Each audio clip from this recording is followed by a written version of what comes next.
Hello, welcome to the Comic Book Commentary. I'm Bo Lighting, and if you watched last week's video on Bloodstrike #1, you may have heard me not so subtly allude to the fact that this week we'd be taking a look at Brigade #1. Unfortunately, it's not the correct Brigade #1 in accordance with that book, because I'm an idiot and forgot that there's more than one Brigade #1. I'll explain what I'm talking about. Let's zoom in and take a closer look. So as I stated, last week, it says at the end of Bloodstrike #1 that the story is continued in the first issue of Brigade. However, that's speaking about Brigade #1 from the ongoing monthly series, and I had completely forgot that Brigade started out as a mini-series. And since I didn't want to just jump straight into the monthly series and skip the mini-series, which introduces the entire narrative of Brigade and all of the characters, I decided to instead go with just making a video about the mini-series and getting that out of the way. We can see here that this was first published in August of 1992, and it does in fact have an alternate cover, which looks like this. It's identical in basically every way except for the fact that the Brigade logo, instead of being red, is now gold foil. I don't know if it cost more when it was initially released or if it was way harder to find, but you know, here it is. It's nothing special. You just get a shiny logo. Co-creator, co-plotter, Rob Liefeld. Penciler, co-plotter, Merritt Michaels. Script, Rob Liefeld. Hank Canals, Eric Stevenson. Inks, Paul Scott, Norm Rampmund. Color design, Brian Murray. Lettering, Kurt Hathaway. Technical assistant, Richard Ory. Color separation, Digital Chameleon. Editor, Eric Stevenson. We see here on the first page that Battlestone is out for a morning run on the beach, kind of just thinking to himself about how he believes he's assembled a better team than what he had with Youngblood, and believes that he'll be able to accomplish more with the Brigade team than he could with the Youngblood team, because he no longer has to deal with the DC bureaucracy. And then his run is suddenly interrupted by something that he was not expecting to see. The thing he was not expecting to see was a fight on the beach between the two brothers, Coldsnap and Seahawk. They're also team members. Coldsnap here is basically Iceman from X-Men, except he needs wristbands to augment his powers, somewhat like Pyro from the Brotherhood of Evil Mutants. And Seahawk, while he's not necessarily derivative of any of the X-Men characters, he is kind of generic. He has the ability to fly, he has super strength, super agility, super endurance. There's nothing necessarily special about any of his powers. Battlestone then asks one of the other team members, Atlas, what's going on. Now, if you're wondering, Atlas is literally just Giant Man. He has the exact same powers and abilities as Giant Man. He just looks different. That's the only difference between the two of them. He quickly informs Battlestone that the two of them are fighting over a woman, and that they didn't know that the two of them were both interested in the same girl, and of course this has made them come to blows over the whole thing.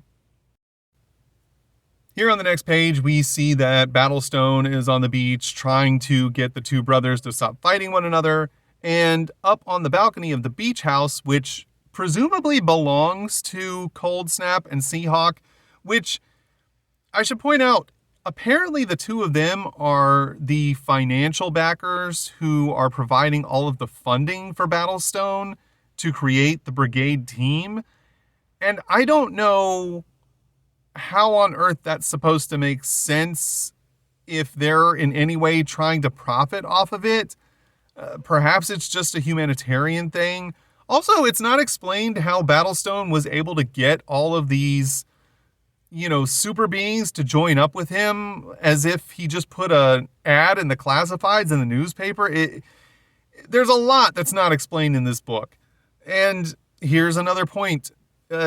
Thermal, who is the next team member, she is on a phone call with someone that she presumably owes money to or something along those lines. It's not explained and it's not touched on at any other point in this book, but it seems to be something that's giving her trouble. Her phone call is interrupted by the next member of the team, KO, who is described as an expert marksman and skilled martial artist. I'm going to go ahead and just spoil it for you. KO is literally another complete ripoff of Hawkeye, which is insane. I can't believe that Rob Liefeld had the balls to rip off Hawkeye in both Youngblood and in Brigade with two separate characters.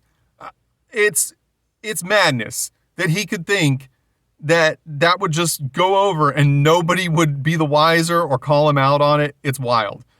Thermal's powers, by the way, are that she can create fire by magnifying the ambient heat in the air around her. So essentially, she's pyro, except her powers work more along the lines of Iceman, whereas Cold Snap is Iceman, but his powers work more along the lines of pyro.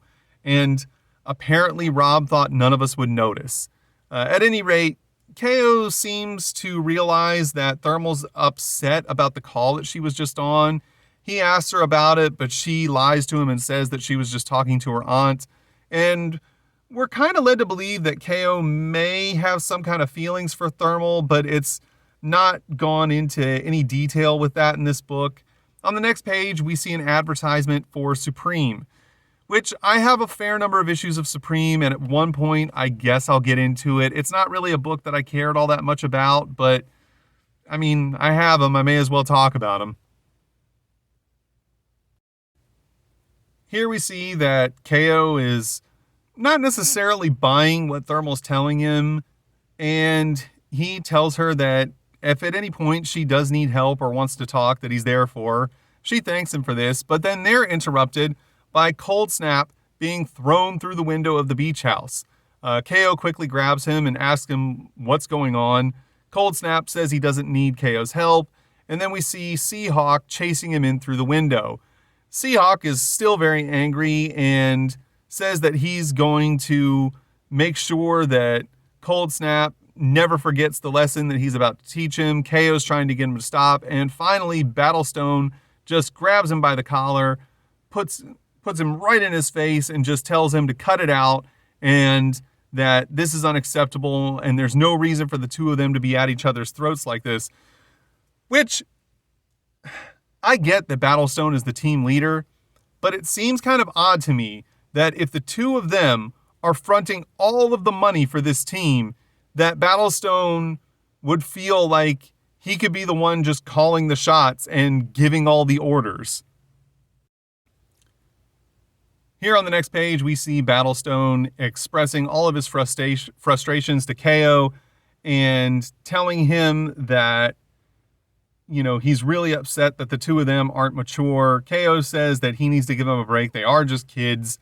And I guess it's not really explained how old any of the team members are. And then they're interrupted by this guy whose name is never told to us. We have no idea who this character is. And he tells them that there's a terrorist attack in Washington and that for some reason Youngblood is not responding. I should point out that Brigade is currently in Los Angeles. We're then teleported to Washington, where we see a large police barricade being erected around the building that the terrorists have taken over. They've put a bomb inside of it. They've got hostages. We don't know exactly what their motivations are because it's never expressed what their demands were or if they were trying to steal anything or what statement they were trying to make or who they were working with. We see the reporter is then talking to the chief of the police, and he tells her that the only way they're going to be able to get in and save the hostages is if they get help from either Youngblood or On the next page, we see an advertisement for entertainment this month. There's a lot of different Image comic books featured, as well as Marvel. And then the next page after that, we see the same Shadowhawk ad that we saw in Spawn number 3. If you'd like to learn more about Shadowhawk, check out my video on Shadowhawk number 1. Brigade, who somehow the chief of police knows who Brigade is, even though this is apparently their first mission. And here we get a shot of the whole team, except for Seahawk, who is not in the shot because he was probably left out by accident. But seriously, why does the chief of police even know who Brigade is? It's not like they're a nationally funded superhero team like Youngblood. They're completely independent and based out of Los Angeles. And if they've never done anything before, like, what's going on here? Seahawk quickly starts talking to the chief of police, trying to get the details. This irritates Cold Snap, and he starts talking to Stasis, who is the last member of the team that we haven't necessarily been introduced to yet. Battlestone tells him to cut it out and that there's no reason for him to still be trying to bring up what was going on between him and Seahawk earlier in the day. And he tells Cold Snap to just focus on the mission at hand and to put up a barricade to close all the terrorists off in the building, which he does with the phrase, consider them isolated. And so he quickly freezes over the entire building, which, okay, sure, and traps these wannabe Hydra agents inside of the building. Look at these jobbers, dude. These guys are nerds. This is so clearly imitation Hydra soldiers. Also, I'd like to point out that we're currently in Washington, D.C. How on earth did the Brigade team get from LA to Washington, D.C. in such a short amount of time? I don't know, because it's never explained.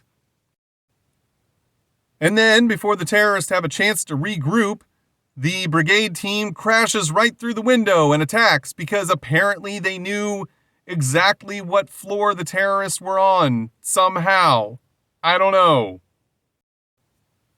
The Brigade team wastes no time in dealing with the terrorists. Battlestone takes one of them out really quickly, and then we see Stasis use her powers. Her powers are actually kind of interesting. She can create fields that freeze all kinetic energy within them, which is a pretty unique power. She's probably the only team member who isn't just generic in her power set or a complete ripoff of a Marvel character.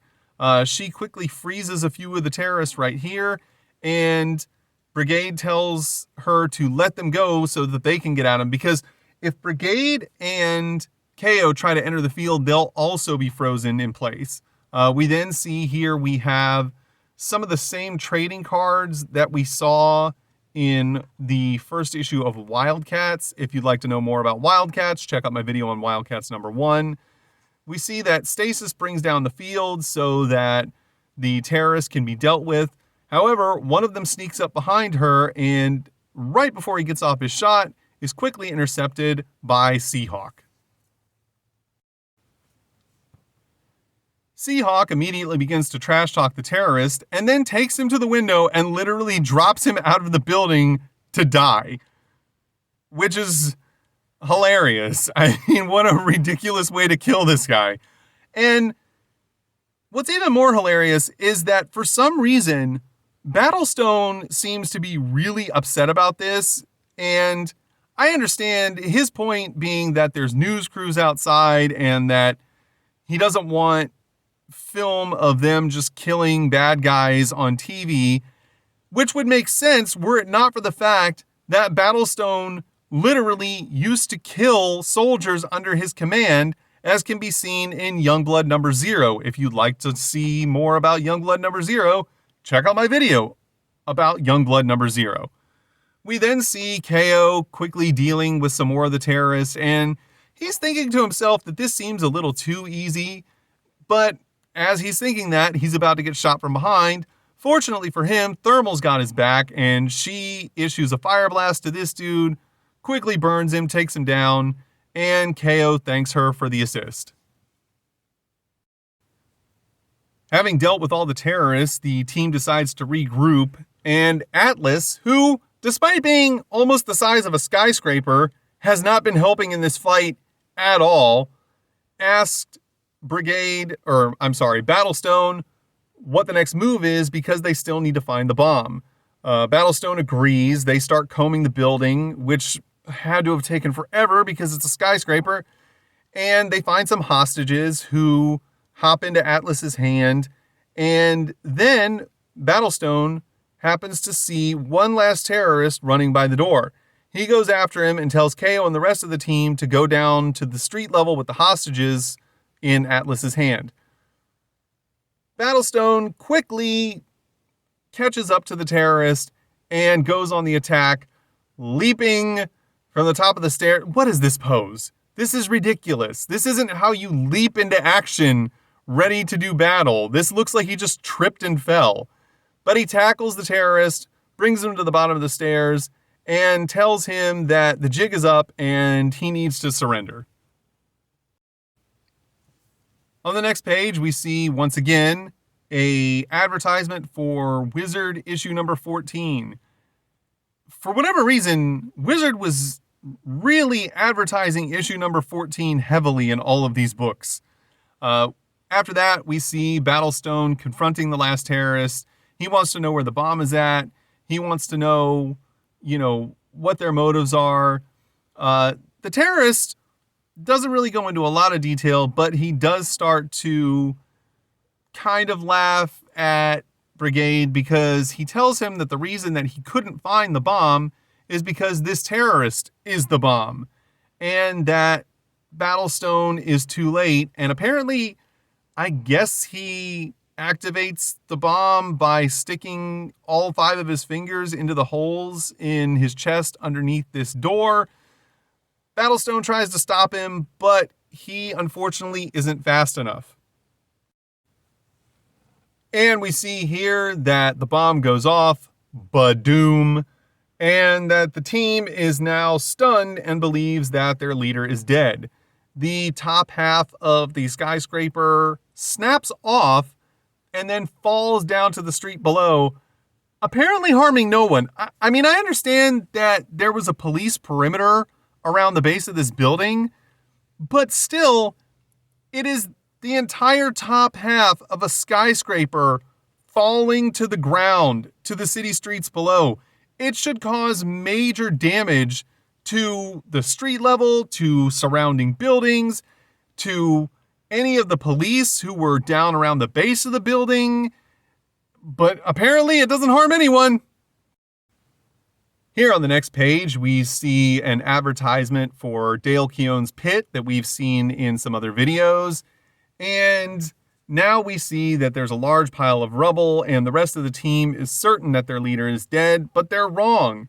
In fact, Battlestone is basically unscathed and survives a complete building collapse on top of him, which understandably he has superpowers, but apparently, despite being that strong, wasn't able to stand up to Die Hard when Die Hard took him into custody when he was with Youngblood. On the next page, we get another vertical 2-page shot to make my life miserable, and we see that Battlestone is unscathed and standing triumphant in front of the rubble of the building. And I gotta say, honestly, this is a pretty decent image, and I really believe that this shot should have been the cover of the book. This is a far more interesting image than the one that they chose to use for the cover. Of course, the rest of the team is very relieved to see that Battlestone is okay. They're all running to check up on him and make sure that everything's fine. There's a reporter coming in to question the team. And here is where we see that the entire book, they have been observed by this extraterrestrial being who is known as Genocide. And apparently, outside of having an edgy name, he has been searching for beings who can give him a challenge in a fight, because what other character motivation would you need? And I find it odd that this is the story they decided to tell, because it seems as though that for as many characters as were in the Image universe at this point, that it this character wouldn't be searching out and just trying to find one team on Earth. Like, the Earth is just covered in super beings in the Image universe, especially at this point in the Image universe. He would have no trouble whatsoever finding someone to go toe-to-toe with in an all-out brawl to prove himself. But whatever, it's the story they decided to go with. The next page is the letter section. There's not a whole lot being written here. It's mostly Rob Liefeld just kind of thanking people who helped out with the book, introducing some of the new talent that he has working on this book. And of course, like most of the other letters to the editor pages in the Image comic books, there is a contest to come up with a name for the letter section. Now, the prize for winning this contest is the original artwork of the cover of this book, which in a lot of cases, I found that to be exciting for some of the other books. Not so much this one. Not just because I don't necessarily care that much for Brigade, but also because, as I stated before, the cover of this book isn't that interesting. It's kind of bland, and I mean, I guess it's kind of cool that you could get the original art piece for it, but, you know, it's, I guess, a matter of taste, but it's not something that I'd be too excited for. Here on the final page of the book, we see a full page shot of the entire team jumping into action, getting ready to do battle. It is kind of a cool shot. Once again, I mean, could KO be more Hawkeye? This is ridiculous. He's just Hawkeye.